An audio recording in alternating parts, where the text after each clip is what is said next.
Et si les croyances à travers le monde avaient une même origine, hein, comme un espèce de savoir ancien qui se serait fragmenté avec le temps, mais qui serait reconnaissable sous des formes un peu diverses, comme à travers les mythes, à travers les rites, mais aussi à travers les différents symboles. Et si tout ça, en fait, ça parlait un peu de la même chose, mais et s'il y avait un comme un loup dans la bergerie, comme quelque chose qui, au lieu de diriger vers une vérité, dirigerait plutôt vers une contrefaçon. Bah écoutez, c'est ce qu'on va voir à travers cette vidéo dans laquelle je vais vous emmener et dans laquelle on va parler bien tradition primordiale. On va parler de la spiritualité moderne, hein, de comment l'un a glissé aussi vers l'autre. Et donc du coup, on va vraiment remonter aux origines, hein, comme d'habitude, et on va voir où est-ce que se place ce loup qui s'est glissé dans la bergerie à travers tout ça. Donc déjà, on va essayer de définir un peu ce qu'est la notion de tradition primordiale. Et la notion de tradition primordiale, en fait, par primordial, il faut entendre ancien, hein, quelque chose qui remonte aux origines, justement. Et par la tradition, en fait, c'est vraiment, on entend quelque chose qui a été révélé par des êtres célestes, hein, finalement, donc qui soient sous forme de dieu, donc singulier ou pluriel d'ailleurs, sous forme d'ange ou même de médiateurs autres, hein, qui pourraient se rapprocher un peu de la notion de sage, mais de sage céleste, un peu comme les Apkallu qu'on va voir un peu plus loin dans la vidéo, chez les Sumériens notamment, qui se rapproche d'ailleurs un peu de la notion moderne, hein, de guides spirituels, notamment, vous allez voir. Donc voilà, c'est vraiment l'idée qu'il y aurait une sagesse universelle, hein, qui aurait été en fait enseignée aux humains par une source divine. On va vraiment généraliser ça, hein, parce qu'après ça peut prendre différentes formes, comme on l'a évoqué, mais l'idée c'est vraiment qu'il y ait une source divine à l'origine d'une révélation commune, mais qui aurait pris différentes formes en fonction des cultures et des endroits dans le monde, mais en fonction tout simplement des peuples qui l'auraient reçu, qui auraient fait prendre différentes formes. Et qu'en fait, avec le temps, tout ça se serait dégradé. Et donc tous les mythes, les religions, même les religions monothéistes, tout ça aurait découlé en fait comme de ce savoir ancien. Mais ce serait dégradé avec le temps et vous allez voir que cette notion-là est vraiment extrêmement importante, on va la détailler par la suite. Et qu'en fait, ça aurait amené comme un espèce d'oubli avec le temps. Tout se dégrade, hein, de toute façon à partir du moment où tout est ancré dans le temps, tout se dégrade. Donc là, c'est vraiment cette idée-là qui est développée, hein. On n'est pas dans quelque chose d'éternel, on est vraiment dans quelque chose qui est ancré dans le temps, donc qui est périssable en fait tout simplement, et donc qui se décompose avec le temps. Et donc on va voir en quoi il s'agit d'une mémoire commune, hein. Et donc c'est pour ça que j'ai mis un peu cette photo en arrière-plan là qui reprend l'idée de la statue de Daniel dans la Bible, où on voit les différents âges qu'on retrouve également dans la mythologie grecque et dans d'autres, hein. Un des troncs communs les plus forts qu'on peut voir et qu'on retrouve vraiment de partout dans le monde, c'est la notion de déluge, hein. C'est forcément avec des variantes, hein, comme on l'a évoqué, on n'est jamais dans quelque chose de littéralement exactement pareil. Mais par contre, ça fait vraiment partie de ces troncs communs, de ces choses-là qui sont véhiculées dans le monde entier. Et donc on a plein de symboles aussi qui sont véhiculés, qui se recoupent. Et d'ailleurs, ce qui est vraiment intéressant de voir, c'est que ces symboles se recoupent, mais ça remonte à des temps où il n'y avait pas forcément d'échange facile entre les différents endroits du monde, hein. Donc en fait, ces symboles, ça véhicule aussi vraiment l'idée qu'il aurait pu y avoir effectivement une révélation divine de par tout ça, ou une perception commune de même principe, finalement, qui se serait retranscrit dans des symboles extrêmement similaires. Donc dans ces symboles, on va en faire un peu le tour, mais je ne vais pas tout détailler, puis sachant qu'il y en a encore beaucoup d'autres, hein. Là c'est vraiment des exemples, mais il y en aurait encore beaucoup d'autres à amener. Donc on a la notion d'arbre monde, hein, notamment avec les arbres dans la Genèse, mais on a aussi Yggdrasil chez les Nordiques, et là vous voyez qu'on a aussi Asvata en Inde. Donc voilà, pareil, il y a encore d'autres exemples, mais il y a surtout ça. On a la notion de montagne divine, donc qui est un lieu de révélation, pareil, qu'on retrouve dans plein de croyances. On a la notion de centre ou d'omphalos avec notamment les pierres, donc la pierre d'Apollon, mais aussi la Kaaba, hein, chez les musulmans. On a aussi la notion de croix, mais qui dépasse vraiment la notion chrétienne de la chose, hein. Il y a vraiment une notion très universelle dans le symbole de la croix, et notamment dans le fait que, c'est vu comme étant le point de rencontre entre le vertical et l'horizontal, et en même temps, donc du coup, du terrestre et du céleste. Donc il y a vraiment cette notion-là qui est véhiculée dans la croix, à travers ça. Donc on a ensuite la notion de lumière, de feu sacré dans le sens de, ce qui véhicule le savoir, la sagesse, la connaissance et par extension donc la civilisation. Donc ça, c'est super intéressant et d'ailleurs, on va le développer, juste après encore. On a la notion de serpent qui est ultra répandue, de partout. Donc là, le serpent est souvent quelque chose d'assez ambivalent, hein. Il n'est pas forcément tout le temps mauvais comme dans la Bible. D'ailleurs, on va aussi développer ça. Mais il est souvent vecteur d'un savoir sacré ou effectivement, comme une notion aussi, d'énergie vitale, hein. Donc cette énergie qui est le long de la colonne vertébrale qu'on appelle la Kundalini, hein, dans les croyances orientales. Et ensuite, bah, dans le dernier exemple, eh bien, on a la notion d'eau, où vraiment là, c'est l'eau chaotique. C'est souvent aussi le point d'émergence, hein, de la création. Donc voilà, il y a aussi, comme je vous l'évoquais, la notion des différents âges. Donc là, on voit que il y a une détérioration vraiment des croyances et finalement de la vision spirituelle de l'humain à travers le temps. Donc ça se dégrade vraiment, il y a une décomposition en fait avec le temps et donc ça va avec une décadence globale de l'humanité. L'humain se déconnecte de plus en plus du divin. Il y a une altération finalement de plus en plus forte, morale et spirituelle. Et d'ailleurs, cette notion de dégradation, on la voit vraiment dans la spiritualité moderne, qu'on pourrait appeler le nouvel âge. Alors je sais qu'il y en a beaucoup qui sont dans ces spiritualités. D'ailleurs, dès qu'on dit qu'on est dans une spiritualité, on est de près ou de loin dans le New Age. C'est vraiment un mot qui est rattaché directement au New Age, la notion de spiritualité. Voilà, après on peut s'en défendre ou pas, parce que je sais pas pourquoi d'ailleurs il y a cette mouvance-là. Mais en tout cas, la notion de New Age s'ancre vraiment dans effectivement le dernier âge que l'on vit actuellement, hein, d'ailleurs.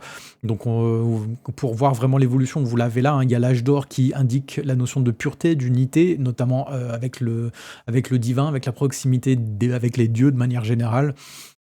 Ensuite, on a l'âge d'argent, qui, ritualise énormément, qui amène des hiérarchies et cetera, notamment avec les rois et cetera.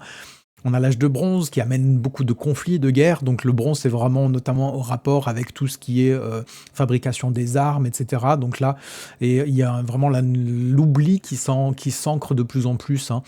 Et enfin, on a l'âge de fer, donc là, c'est la détérioration finale, on va dire, le Kali Yuga dans les croyances orientales. Et donc là, on est vraiment dans la dissolution, et voire même l'inversion des valeurs, et ça, c'est quelque chose qui est aussi beaucoup véhiculé dans la Bible. Et donc le New Age se place, donc la spiritualité moderne, dit autrement, se place vraiment à ce moment-là. Donc on a une involution en fait qui part de la tradition primordiale et qui se dirige vers le New Age, donc quelque chose qui s'est détérioré avec le temps. Donc il y a énormément de points communs. D'ailleurs, tout ne se détériore pas, hein, il y a vraiment des gros points communs, de la d'une tradition primordiale vers le New Age, mais vous allez voir qu'il y a quand même certains points, clés qui vraiment se sont détériorés avec le temps.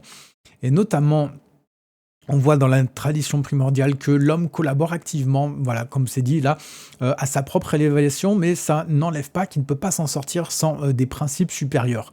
Donc, autrement dit, voilà, comme je l'ai mis là, j'ai mis plusieurs exemples de différentes perceptions, de ce principe supérieur. Alors que dans le New Age, eh bien, alors on retrouve encore ce truc-là, hein, mais il y a une mouvance qui émerge de plus en plus, c'est le fait que, on ne suit plus une transcendance objective. Il y a vraiment ce truc que chacun porte sa vérité et qu'en fait, il y a une espèce divinisation pardon, qui se fait sans aucune règle en fait, hein. Donc chacun, construit ses propres règles et donc il y a vraiment, l'ordre s'efface de plus en plus, hein. Ensuite, voilà, encore différents points. Donc, dans la tradition, voilà, il y a vraiment cette idée quand même de vérité objective qui est transmise et qui est exigeante, hein. Ça exige des rites et ça exige une forme de rigueur, hein, pour s'élever finalement, même si c'est par soi-même. Il y a vraiment cette idée de quelque chose de transcendant d'objectif, d'absolu. Alors que dans New Age, on est vraiment dans le ressenti, si je ressens que c'est bon, alors c'est que c'est bon. Donc chaque croyance, finalement, va être quasiment propre à chacun. Il y a des mouvances, mais finalement, si on réduit le truc au maximum, on va se rendre compte que, eh bien, chacun finalement a sa propre croyance dans ces mouvements-là. Et c'est d'ailleurs, je pense, qui fait notamment le fait que beaucoup se défendent de faire partie du New Age parce que, bah, chacun ayant finalement sa propre croyance, pourquoi je dirais que je fais partie d'une mouvance New Age finalement? D'ailleurs, le néo-vémérisme fait aussi, partie de ça parce que ce serait vraiment l'idée, on voit que, bah, des dieux créateurs finalement n'auraient été que des anciens astronautes qui seraient venus sur Terre avec des moyens très technologiques. Donc là, on est vraiment dans cette idée également, d'involution finalement dans la vision du divin. Donc parce que le divin est vraiment ramené à quelque chose d'extrêmement matériel finalement, où, bah, voilà, finalement l'humain a été, fabriqué de toutes pièces par d'autres êtres, qui sont comme nous finalement, qui viennent de d'ailleurs. Dans la tradition primordiale, il y a aussi vraiment quelque chose de très fort. Alors encore une fois, c'est encore présent même dans le New Age, mais ça s'étiole de plus en plus, dans ce sens de discerner les esprits et dans le fait de ne pas parler à n'importe qui, n'importe comment. Aujourd'hui, c'est vrai que, beaucoup de personnes canalisent de plus en plus, très facilement, de plus en plus et tant qu'on a l'impression que c'est lumineux, bah, finalement, c'est que c'est bon, quoi. La notion de fausse lumière, n'existe pas trop. Le fait qu'on puisse être dupé, on le voit pas trop. Alors il y en a qui l'abordent, hein, encore une fois, je ne vais pas généraliser, mais c'est vrai que ça s'étiole de plus en plus, hein, on le voit vraiment. D'ailleurs, je vois même, des vidéos de personnes, dans le New Age qui amènent ces notions-là de fausse lumière, en disant: «Mais, voilà, fais attention, ça se développe de plus en plus, hein». Il y a même dans ces milieux-là des sonnettes d'alarme qui sont tirées. Et donc quelque chose qu'on voit de plus en plus aussi, c'est le fait que, les divinités sont de plus en plus des espèces de figures psychologiques, des espèces d'archétypes, mais qui ne sont plus personnifiés vraiment. On voit beaucoup, bah, voilà, par rapport au féminin sacré notamment, hein, dans les mouvements, plus ou moins féministes, notamment, pas que évidemment, hein, mais notamment, on voit cette idée-là où, eh bien, Isis, par exemple, est vue comme un archétype féminin, à suivre. Donc on va vouloir s'en inspirer de plus en plus, mais c'est pas vraiment une divinité, une personne supérieure à un dieu à proprement dit. Ça va vraiment être un archétype qu'on a envie de suivre. Un peu comme, Diane, ou Athéna, chez les Grecs. On retrouve aussi vraiment ça. Et donc l'idée dans la tradition primordiale, eh bien, c'est que, le savoir a été transmis. Donc on a vraiment la notion de porteur de lumière qui, vient porter la connaissance vers l'humain. Donc on va vraiment développer ça et c'est pour ça que j'ai, vraiment mis là comme image, cette notion de porteur de lumière, donc qui porte le flambeau. D'ailleurs, ça rappelle des symboles, extrêmement forts que l'on a, dans notre monde, hein, notamment avec la Statue de la Liberté qui représente de manière assez phénoménale ce principe-là, hein, du porteur de lumière, donc qui amène vraiment la lumière de la raison finalement, voilà les lumières, porter vraiment cette idée-là. Donc là, c'est vraiment mis, mais de manière divine, encore une fois. Ce sont des dieux ou un dieu qui aurait apporté la connaissance à l'humain. Donc ici, on a cette notion de transmission, donc voilà, qui permet, d'acquérir la connaissance, donc autrement dit, la gnose. Voilà, on creuse de plus en plus et en fait, c'est vraiment l'idée de cette connaissance qui finalement affranchit de ce qui plonge l'humain dans une illusion finalement et plus on grandit dans cette gnose, plus on va s'affranchir et plus on va voir avec des yeux renouvelés finalement, l'illusion dans laquelle l'humain est plongé ici, la Maya, hein, comme, c'est dit. Donc c'est vraiment l'idée de lumière divine. Donc là, encore une fois, je vais vous donner pas mal d'exemples, on va passer un peu tout ça en revue et notamment, je vous renvoie à la vidéo que j'ai fait sur le serpent, du jardin d'Éden, et aussi sur la vidéo que j'ai fait sur, Genèse 3 et la suite pour vraiment creuser la notion d'Enki. Donc Enki qui va transmettre les mets, hein, qui sont vraiment des principes divins directement aux humains. Et donc il amène, c'est un dieu civilisateur, donc il va vraiment amener la civilisation dans les humains, notamment à travers ce qu'on appelle les Apkallu, donc qui sont des envoyés d'Enki qu'il envoie pour délivrer finalement la sagesse et la magie et la civilisation. Voilà, donc ça c'est vraiment Enki, donc que je rapproche de manière très frontale, hein, au serpent de Genèse, comme je vous le disais. D'ailleurs, je fais un petit saut jusqu'à un Enoch pour faire le lien avec Enki, où c'est écrit, tu vois, ce qu'Azazel a fait, comment il a enseigné toute injustice sur la terre et révélé les choses éternelles que les hommes ne devaient pas connaître. Donc il y a vraiment une notion de quelque chose que l'homme finalement c'était pas pour lui Et donc on retrouve ça chez Prométhée qui va voler le feu à Zeus, qui considérait que effectivement également ce savoir était réservé aux dieux. Et donc Prométhée va faire un peu figure de justice. Encore une fois, je vous renvoie à la vidéo que j'ai fait par rapport à Enki et à Enlil, hein, donc vraiment ce jeu de dualité entre les deux divinités. Donc là c'est un peu le même jeu qui se joue entre Prométhée et Zeus. Toute la mouvance, hein, yin-yang, donc vraiment je vais pas développer ça ici, je l'ai fait dans l'autre vidéo, donc vraiment allez voir si vous voulez creuser ça et pourquoi je dis ça. Et donc Prométhée va vraiment faire cet acte entre guillemets de bonté envers l'humain, de lui redonner le feu, donc qui est la transmission encore une fois du savoir et de la civilisation, hein, que Zeus voulait enlever aux hommes, voulait garder pour les dieux. On a aussi Thoth chez les Égyptiens, donc qui transmet le savoir sacré, et puis qui a aussi transmis les hiéroglyphes, hein, donc l'écriture, qui est un acte civilisateur également. On a le serpent à plumes, donc le Quetzalcoatl chez les Aztèques et Kukulkan chez les Mayas. D'ailleurs, le serpent à plumes, pourquoi? Parce que c'est l'union du ciel et de la terre, hein. On a le serpent qui symbolise la terre et les plumes qui symbolisent le ciel. Donc là, encore une fois, je vous renvoie à la notion d'Enlil Enki, hein, où je développe vraiment cette notion d'union du ciel et de la terre, hein. Enlil étant le seigneur de l'air et Enki étant le seigneur de la terre, et on retrouve ça dans les symboles, notamment de certains symboliques de l'Ouroboros, hein, notamment dans le symbole alchimique, hein. Donc je vous laisse aller voir cette vidéo-là si ça vous intéresse de creuser ça.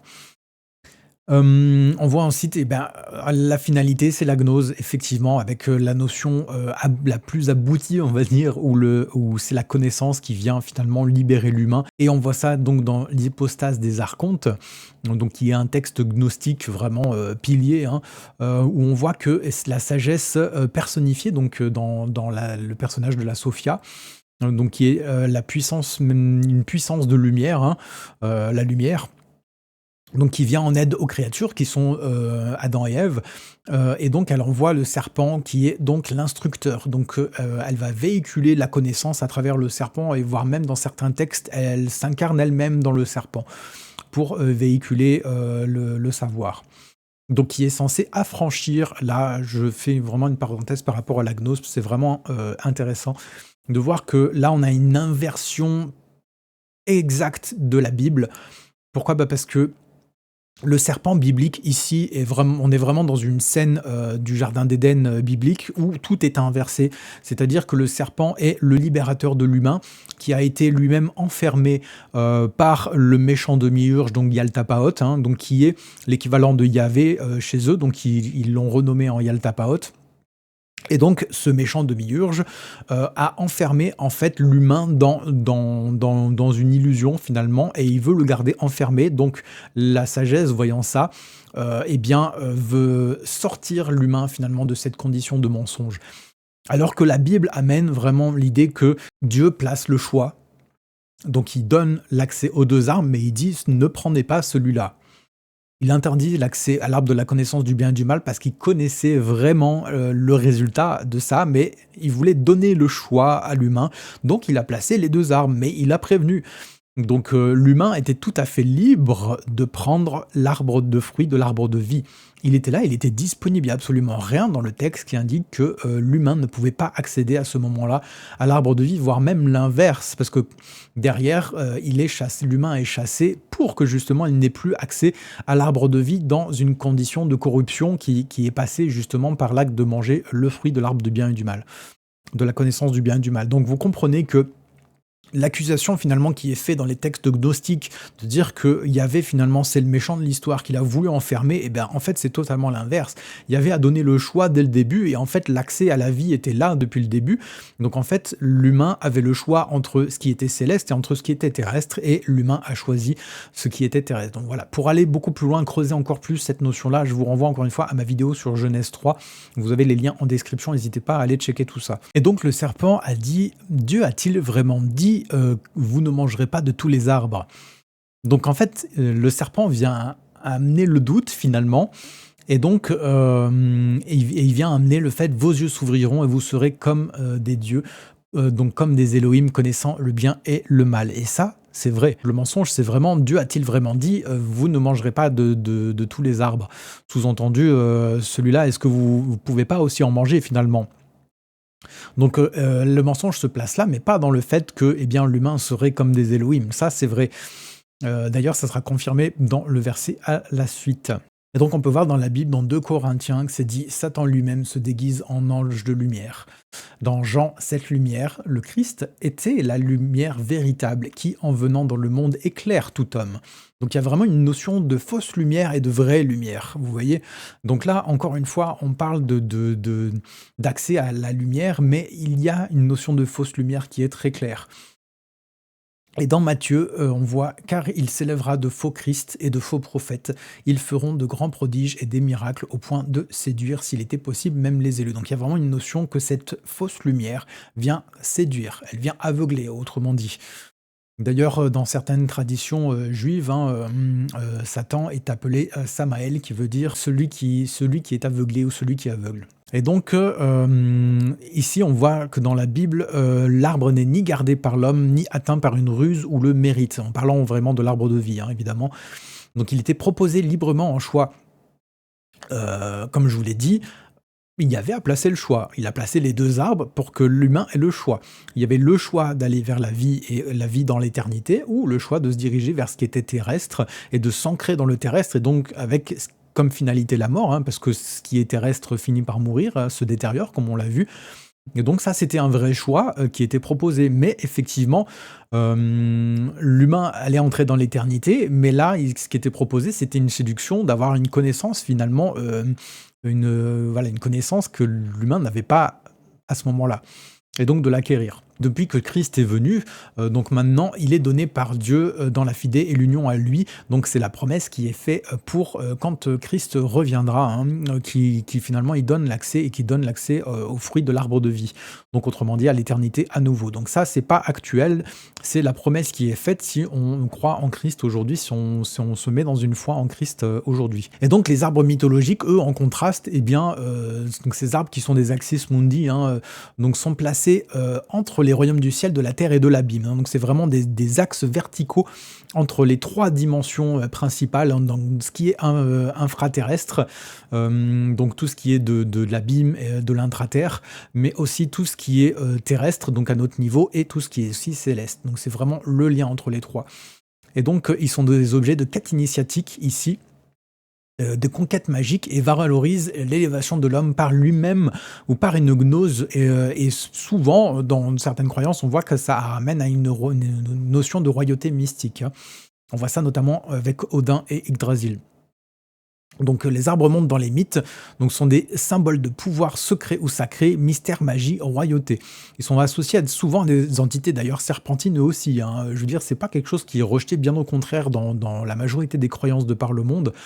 Donc souvent, il y a des entités serpentines, androgynes ou féminines, donc on retrouve à travers la Sophia, comme je vous l'ai évoqué avant, mais aussi on retrouve ça avec le Nahash forcément de la Bible, le serpent de la Bible, mais on voit aussi des entités féminines plus avec Inanna ou Ishtar, ou autrement dit l'Aphrodite récente.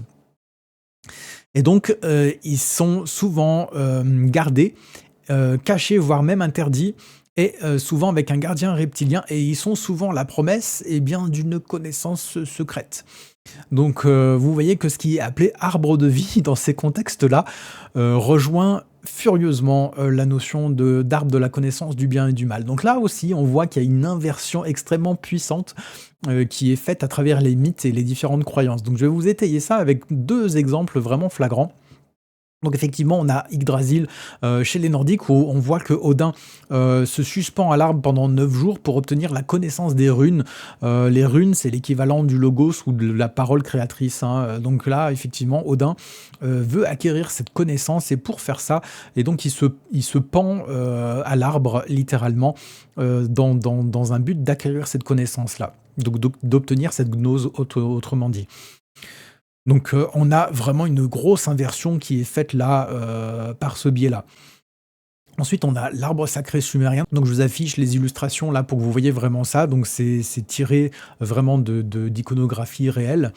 Et donc, on voit sur cet arbre qu'il est entouré de 2 êtres et donc il y en a 7 à l'origine, hein, qui sont des 7 sages, donc je vous parlais dans l'intro, donc qui sont appelés les Apkallu.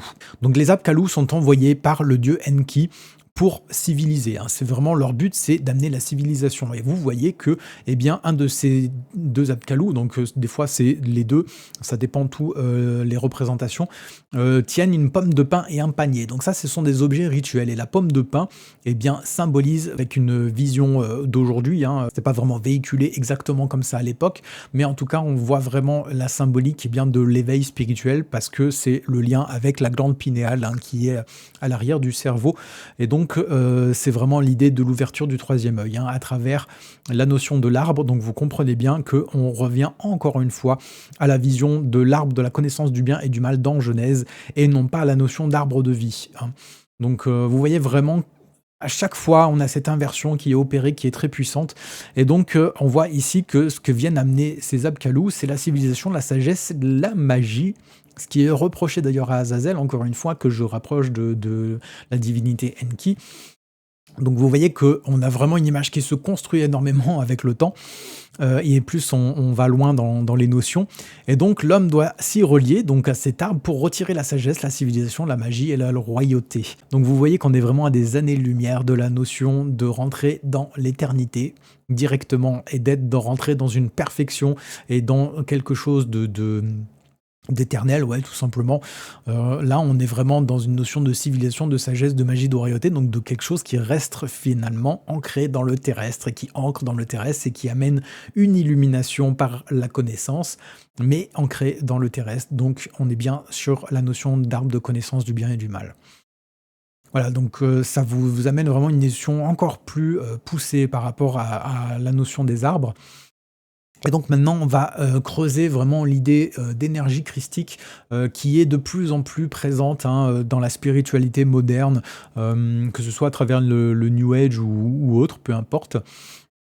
Donc, ce que certains appellent énergie christique, en gros, c'est vu sous le prisme, ça vient effectivement de la tradition primordiale, hein, ce truc-là. Et donc, c'est une influence spirituelle qui vient d'en haut, qui est non formelle à la base, qui peut être effectivement apparentée aussi au logos, hein, comme dans la Bible, donc à la parole créatrice. Donc ça fait partie du point commun et donc c'est vraiment une notion que cette énergie-là descendrait régulièrement, de manière cyclique, vers l'homme, soit en s'incarnant directement dans un personnage. Donc effectivement, là, on va dire que il y a des représentants sur Terre et effectivement, Christ est vu comme ça. Mais il est complètement dépouillé dans cette vision-là de sa dimension divine, hein. Il n'est pas vu comme étant un fils directement de Dieu, mais plus comme un guide finalement qui va montrer la voie. C'est un guide spirituel vraiment, donc qui va montrer la voie, un peu comme l'image de Bouddha, qui est aussi un de ces avatars-là incarnés, mais on va aussi avoir des avatars beaucoup plus divins, plus élevés, finalement, que l'on retrouve dans beaucoup de mythologies différentes, comme Osiris, comme... vous voyez ici Dionysos aussi, comme Sophia aussi, Hermès Trismégiste, et comme Balder également chez les Nordiques. Donc vous voyez que c'est vraiment très large cette énergie christique et c'est vraiment toujours cette idée de quelque chose d'élevé, de divin, d'une énergie divine qui descend, qui se rapproche de l'homme finalement pour l'initier, pas pour le sauver directement. C'est vraiment l'idée de se placer en guide, d'un exemple à suivre finalement pour se diviniser soi-même. On va développer ça. Voilà, donc cette idée-là, c'est déjà dans une idée de revenir à un état initial, donc qui est considéré comme divin. Donc un retour à l'âge d'or, autrement dit, ou le nouvel âge. Donc l'idée de nouvel âge vient là, hein. C'est vraiment l'idée de revenir à un âge d'or d'origine, comme on l'a vu avant. Et donc pour arriver à ça, il faut passer par une transformation de l'être intérieur. Et donc tout ça, dans la tradition primordiale, ça va être vu il va falloir passer par des rites notamment assez précis pour se transformer de l'intérieur et accéder à la gnose. Et donc voilà, ces êtres-là agissent comme des médiateurs, mais entre le monde manifesté et le monde créé, mais par contre ne vont pas sauver directement, hein. Il n'y a pas de salut direct, l'humain reste son propre sauveur finalement. Voilà et c'est donc par ça que l'on voit vraiment, quel point c'est en opposition avec, le Jésus qui est dépeint dans la Bible, qui lui vient, vient se donner lui-même en sacrifice justement pour, nous sauver de cette condition, nous sauver de ce monde, matériel effectivement et nous amener dans l'éternité et donc il vient aussi se faire, chemin, pour nous ramener, au Père et donc on va vraiment développer maintenant cette notion et bien de source qui est véhiculée dans la tradition primordiale et également, a fortiori, dans les spiritualités modernes. Donc, cette source, elle est vue comme quelque chose de très impersonnel, hein. Elle n'a pas de personnalité propre, elle est finalement, mais elle est, sans c'est pas une personne. Elle a aucune volonté propre, c'est une force, elle est vue comme une puissance, supérieure, mais elle n'est pas, vue comme étant une personne qui peut avoir des émotions, qui peut avoir une personnalité et cetera et qui peut aimer également. Donc on voit ça, voilà, avec Brahman chez les hindous, le plérôme dans la gnose et voilà, de plein d'autres manières et donc on l'appelle de manière assez générale aujourd'hui la source, voilà. Donc elle ne pense pas également. Donc elle est vue comme une émanation, effectivement, une énergie, d'où tout découle. D'où l'idée de source, vraiment. Alors que dans les Écritures, dans la Bible, on voit vraiment que, eh bien, Dieu a une personnalité, très forte, et effectivement, il a des pensées, il a des sentiments, il va éprouver des choses, et donc, on voit qu'il veut une relation personnelle avec nous. Il est donc chose qu'on ne trouve pas du tout, dans toutes ces croyances de tradition primordiale et a fortiori de New Age. Donc là, on a vraiment une volonté d'instaurer une relation et Jésus donc vient sur terre. Il est Dieu qui vient sur terre, en contraste par rapport à ces croyances-là, justement pour nouer la relation. C'est Dieu qui vient lui-même se mettre sous la même forme que nous pour instaurer une relation directe avec nous. Chose qui est complètement absente de toutes ces croyances-là. Et je vous avoue que, moi, c'est de vivre cette relation-là, en contraste avec toutes ces croyances-là, et beh, ça amène quelque chose qui remplit vraiment. Où je trouve qu'effectivement dans toutes ces croyances de spiritualité, d'aujourd'hui, finalement c'est je trouve ça très creux, et très vide. Finalement, il y a un vide qui reste là et qui reste latent et finalement qui n'est jamais complètement satisfaisant. Que Christ vient remplir ce vide-là, avec l'Esprit Saint qui vient en nous directement, il y a une relation directe qui se crée avec Dieu et ça, je peux vous assurer que ça fait absolument toute la différence. Et on voit d'ailleurs dans Marc que Jésus lui-même dit Abba Père. Et Abba en araméen, ça veut vraiment dire l'équivalent de papa, en fait. C'est un terme très affectueux pour son père. Et donc, voilà, c'est vraiment une invitation à voir eh bien, Dieu de cette manière-là, pas comme quelque chose d'impersonnel qui est juste finalement une source, une force finalement cosmique, mais plutôt comme une personne qui cherche vraiment une relation profonde avec nous. Et donc on va voir maintenant vraiment, on va creuser cette notion de salut et on va voir que, eh bien, il y avait déjà une notion de salut dans la tradition primordiale et on la retrouve aujourd'hui dans le New Age, dans la spiritualité moderne. Donc en gros, ça représente un retour de l'être vers le principe. Principe, comprenez source, hein, c'est la même chose. Donc par la connaissance, par la gnose. Et donc, on va avoir une notion de dissolution dans l'absolu. Donc, en gros, ce qui est limité, ce qui est dans la matière, finalement, va se dissoudre dans ce qui est infini. Donc, un peu comme une goutte d'eau qui tombe dans l'océan, hein, ça va vraiment, la goutte d'eau ne va plus avoir sa forme, elle va vraiment être complètement diluée dans l'océan. Donc à la fois elle continue d'exister, mais à la fois elle n'a plus sa forme. Donc ça c'est vraiment l'idée. Donc on a la notion de chute à l'origine, donc la dégradation de l'être qui s'est fait notamment à travers les âges. Donc l'homme est séparé du principe. Et donc avec la dégradation cyclique, hein, effectivement avec les âges. Et donc on a aussi cette notion dans la croyance gnostique, et bien comme je vous l'ai évoqué un peu avant, que, eh bien, on a cette inversion depuis la Genèse, hein, qui est faite dans les textes gnostiques où vraiment Yahvé est vu comme, le méchant démiurge qui veut enfermer l'humain dans une illusion et donc amène la perte de l'unité avec le divin finalement et donc en fait, l'idée c'est de vraiment retrouver cette unité-là, à travers la gnose. Et donc ça va passer par des initiations et des transformations intérieures, donc pour avoir accès au savoir sacré. Alors donc ça permet de remonter les plans d'existence et je sais que ceux qui sont, dans les spiritualités modernes, hein, si je vous parle de 3D, de 4D, de 5D, eh bien on retrouve cette idée-là de remonter à travers les plans, exactement. Donc vous voyez vraiment, le fil conducteur, hein, qu'il peut y avoir, ici, mais en même temps l'idée de dégradation parce que ça perd vraiment son essence originelle, hein, cette idée-là. Et donc c'est vraiment le retour au centre. Voilà, on évoquait par rapport aux pierres, hein, de tout à l'heure. D'ailleurs, je fais une petite parenthèse avec la notion que, on peut retrouver sur le temple à Delphes, de le temple d'Apollon, où il est écrit, «Connais-toi toi-même et tu connaîtras l'univers, les dieux». Je pense que la majorité d'entre vous connaissent très bien cette phrase-là. Eh bien, on retrouve vraiment cette idée-là que, en gros, il faut venir chercher en soi, le divin, qui finalement qui est déjà présent et le reconnaître et finalement ça va amener à une compréhension beaucoup plus large, donc une conscience cosmique, une connaissance cosmique finalement, qui va s'ouvrir et donc on va comprendre des principes métaphysiques, de soi parce qu'on va apprendre à se connaître soi-même, hein. On retrouve vraiment cette idée-là dans l'hermétisme en disant, «Ce qui est en haut est comme ce qui est en bas», hein, donc ça dégage vraiment de cette idée-là. Et donc, voilà, c'est vraiment l'idée d'un retour au centre finalement, mais aussi un retour au centre de l'être et finalement qui va ouvrir sur quelque chose de beaucoup plus global. Ça donc, voilà, ça c'était la parenthèse et donc l'idée, le but ultime, c'est la réintégration, dans sa nature divine, hein. Donc revenir à l'état pur finalement de quelque chose qui, ne n'est plus dégradé, à cause des âges qui sont passés par là. Et donc, l'homme doit se réintégrer activement, c'est de la pra ça passe par la pratique et on retrouve vraiment cette idée-là même aujourd'hui dans tout ce qui est, finalement spiritualité moderne, dans le sens où ça passe par la méditation, ça passe par beaucoup de pratiques, pour accéder à ça.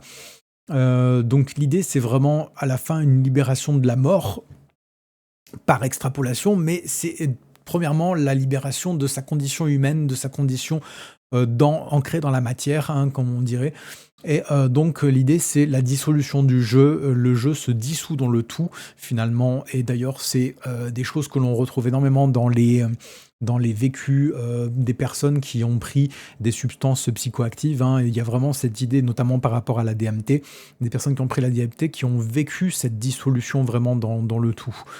Donc c'est quelque chose d'extrêmement puissant et donc qui font finalement ce truc de sortir de l'illusion, de sortir de la maya. Et donc il y a cette dimension-là, et puis il y a un autre aspect qui lui est beaucoup véhiculé encore aujourd'hui dans la gnose, et que l'on retrouve dans beaucoup de croyances. Donc il y a vraiment deux mouvances, hein. Il y a vraiment cette idée de dissolution et cette idée-là qui est comme une identification finalement à un dieu. Notamment, à Osiris et à Mithra, hein, c'est 2 grands exemples, hein, d'identification à des dieux et donc en fait, ces dieux-là sont venus amener un exemple et donc c'est pour ça que vous comprenez que Jésus est aussi rapproché de cette figure-là, alors que c'est complètement faux. Mais en tout cas, l'idée, c'est que ces dieux-là sont venus apporter un exemple à suivre finalement, où ils sont passés eux-mêmes par la condition, plus humaine, donc autrement dit par, une notion de mort pour Osiris, de mort et de renaissance et par Mithra qui vient lui-même alors lui n'était pas complètement Dieu déjà à la base, mais il va être élevé au rang de Dieu et donc finalement ce sont 2 exemples à suivre pour finalement s'élever soi-même, à la divinité et donc on a vraiment les 2 chemins, hein, qui s'offrent depuis la tradition primordiale et souvent d'ailleurs ces 2 notions sont mises l'une avec l'autre, c'est-à-dire que, la dissolution, du jeu amène à la divinisation, donc finalement, les 2 se rejoignent très bien. En contraste, dans la Bible, on peut voir vraiment que le salut, lui, est une grâce offerte. Donc la chose que l'on a à faire, c'est de l'accepter finalement, d'accepter, ce don-là qui est une invitation à la relation aussi. Ensuite, un des gros contrastes que l'on peut voir, c'est que, eh ben, Jésus, c'est Dieu qui s'est fait homme, comme je vous le disais. Donc c'est Dieu qui vient à notre rencontre directement et qui rétablit l'accès au Père, qui est une personne à part entière. Donc encore une fois, l'idée à la relation et voire même beaucoup plus loin, l'idée de l'union. C'est-à-dire que là, on n'est pas dans une dépersonnification de l'homme, on est vers justement une identité qui se trouve en Christ. On trouve sa pleine identité en Christ parce que justement, je vous renvoie à ma vidéo sur Abraham, par rapport à toute, la finalement le chemin, intérieur que Abraham fait et qui trouve véritablement son identité en Dieu Et donc on voit dans ce passage dans Jean où c'est dit à travers cette image du bon berger qu'il appelle ses brebis par leur nom directement. Donc on voit vraiment que eh bien, Jésus vient nous chercher pour réellement qui nous sommes, mais qui nous sommes sans l'ego, sans la construction finalement identitaire que l'on a pu se faire de par tout notre héritage. Encore une fois, je vous renvoie à la vidéo sur Abraham que j'ai faite, où je développe vraiment toute cette idée-là. Donc il nous appelle par notre nom, c'est-à-dire par qui nous sommes vraiment, sans construction culturelle ou familiale, etc., etc. Et on voit aussi cette notion-là dans Apocalypse où il dit à celui qui vaincra, donc en gros à celui qui sera resté dans cette relation jusqu'au bout, je lui donnerai une pierre blanche et sur cette pierre est écrit un nom nouveau que personne ne connaît si ce n'est celui qui le reçoit. Donc là, en gros, il va donner un nom éternel à la personne qui va vraiment le suivre jusqu'au bout. Et donc ce nom éternel fait qu'on rentre dans une identité propre et forte éternellement et que Dieu donc veut une relation dans l'éternité avec nous. C'est ça vraiment l'idée. Et donc il y a aussi effectivement cet retour comme à un âge d'or qui est présent dans la Bible parce qu'il y a un retour en Éden qui est vraiment prévu également où Christ dit qu'il nous donnera accès aux fruits de l'arbre de vie et donc à l'éternité. Et donc là vous voyez que eh bien Christ vient boucler la boucle finalement de ce choix originel qui a été fait et qui est maintenant véhiculé faussement, qui est rattaché faussement à l'arbre de vie, mais qui est bien de la connaissance du bien et du mal comme on l'a vu précédemment. Et donc il vient lui par contre amener en finalité, quand il reviendra, il nous redonner l'accès à l'arbre de vie et à son fruit. Voilà, on a vu un tour d'horizon un peu de ces origines de la spiritualité moderne à travers la tradition primordiale et pourquoi je considère vraiment que c'est une usurpation, une contrefaçon de la vérité, une inversion même de la vérité. Donc voilà, j'espère vraiment que cette vidéo vous a intéressé. Si c'est le cas, n'hésitez pas à me laisser un pouce vers le haut, à commenter pour me dire ce que vous en avez pensé. Et si vous avez d'autres éléments à ajouter, tant que c'est dans le respect, c'est avec grand plaisir. Et n'hésitez pas à vous abonner si ce n'est pas fait parce qu'on va développer pas mal d'aspects qui découlent de tout ça. Et notamment dans la prochaine vidéo, je vais développer Osiris, Isis et Horus, donc l'enfant. Et vous allez voir que ça va être passionnant à explorer. Donc n'hésitez pas à vous abonner pour ne pas manquer tout ça. Et sur ce, je vous retrouve très vite dans la prochaine vidéo.